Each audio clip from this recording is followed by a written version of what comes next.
Are you prepared to be a villain? That is a question that we all need to start thinking about right now. Think about the people who are in power and the things that they are putting into place.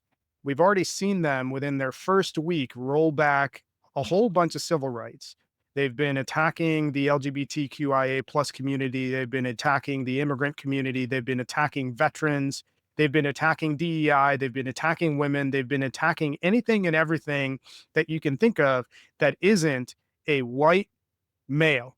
And the reason why it's important for us to start thinking about and asking that question, are we prepared to be a villain, is because what's coming soon is the message from the powers that be that anybody that isn't aligned with the white male hierarchy and supremacy ideology is an enemy of the state. If you're unprepared to behave as if you're a villain, you're going to be caught flat footed.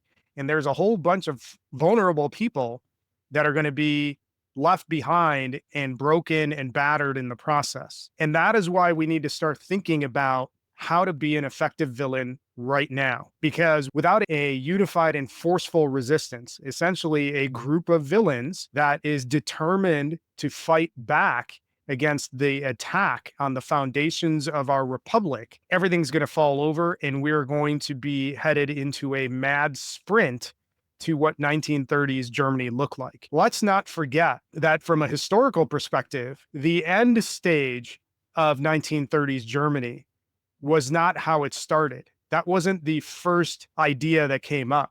The first idea was a series of small dehumanization exercises targeting the others of that society, whatever that might look like. And what allowed that to continue was the silence of the German people. In fact, Hitler counted on the silence of the German people to advance his agenda. And early on in that process, after the Night of Broken Glass, it was common to see Jewish people of that era being rounded up and put in the streets and put to work doing demeaning things while other German citizens looked by and watched. And that is what's coming soon to our shores and to our borders, because this administration has already identified who the quote unquote enemy is. They're in the process of dehumanizing them in every which way possible.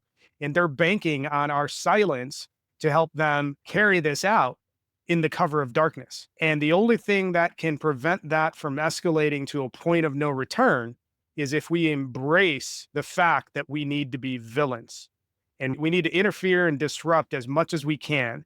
We need to engage in a way that slows down their process and gives people a chance to escape. And we need to do this within the bounds of what is lawful so that there isn't an escalation excuse, because the other thing that they're banking on is for a violent reaction.